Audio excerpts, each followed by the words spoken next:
In this Tech Bite, we'll be taking a tour of online course registration for students. I'm Elaine Boyd, and I'll be your tour guide. In this Tech Bite, we're going to use the student portal. Online course registration, once activated, is available through the parent portal as well as the student portal. So I am here at the login screen of my student portal. Here is the regular login, and down below, when course registration is activated and open, the students will see this box.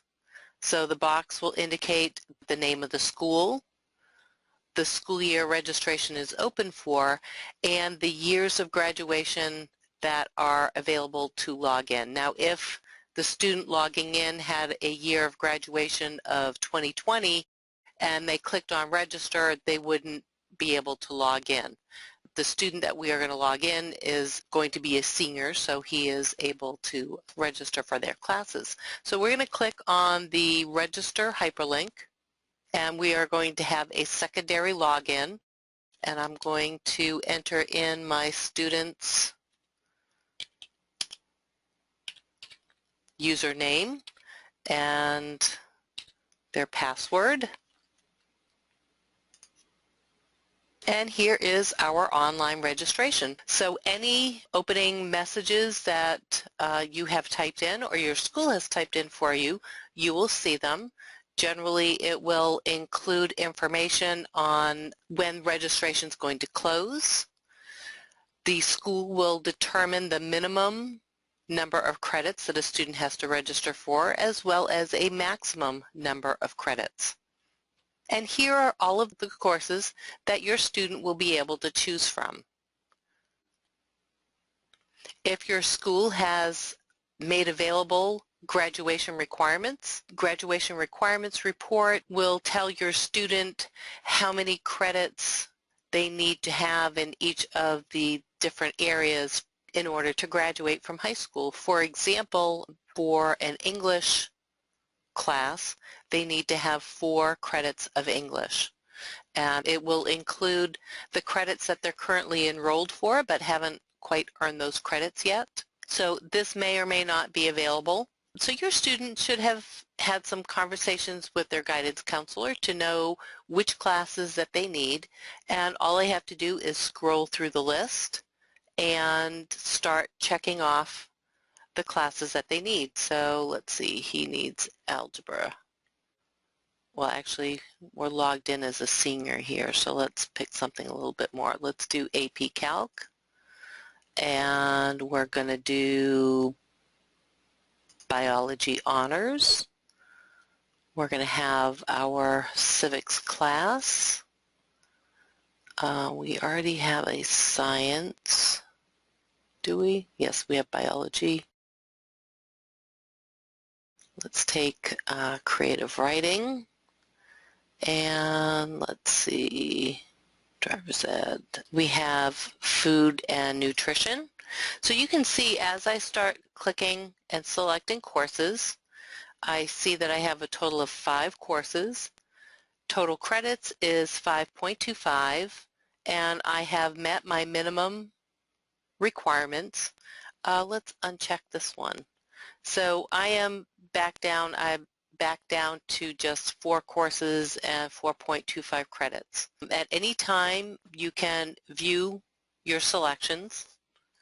So if we click on the view, we're going to see the classes that you have currently signed up for. If you try to finalize your selections when you have not enough credits, or if you select more than what the maximum amount is allowed, and you try to finalize, MMS will pop up a message saying that you have a credit limit problem, and it will restate what the minimum is, and it realizes that you haven't met the minimum.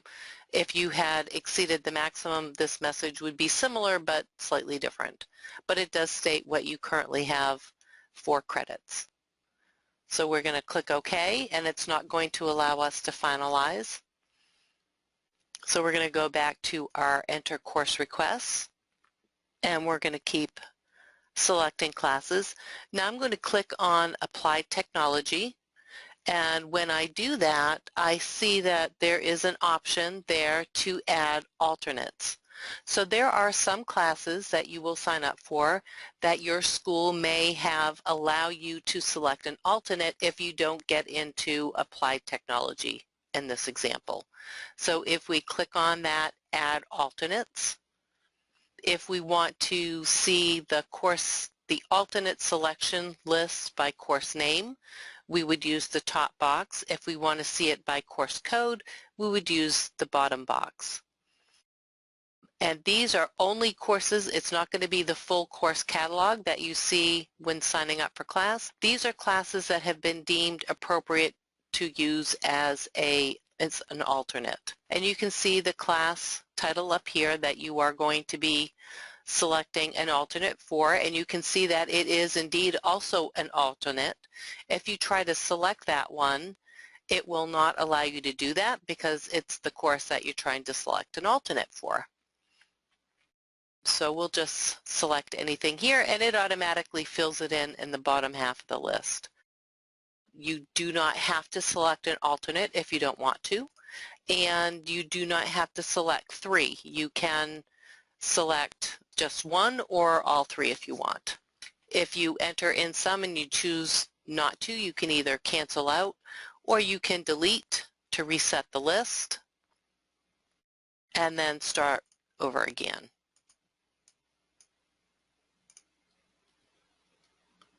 And save.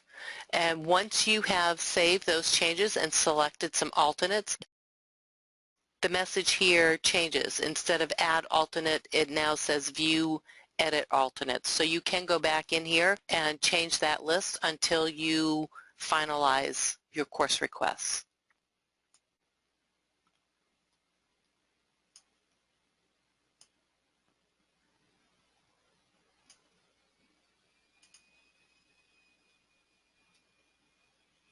Now there are some other areas here. We have an extended course description. So if you hover over the view, you will see an extended description of, in this case, a journalism class. Your school may or may not put that information in there. If you do click on the view, it's going to open up another window. The prerequisite notes are an area where the school can add more information. If you hover over that, you will see the notes there, and likewise, if you click on it, it will open another window. And then we have another area that I currently am not using in my database for other notes. So it just gives your school 3 areas to enter in information to help you choose the courses that are right for you. Oh, we got to do robotics. There we go. So now I have nearly 7 credits, which is within my range. So I'm going to view and finalize my selection.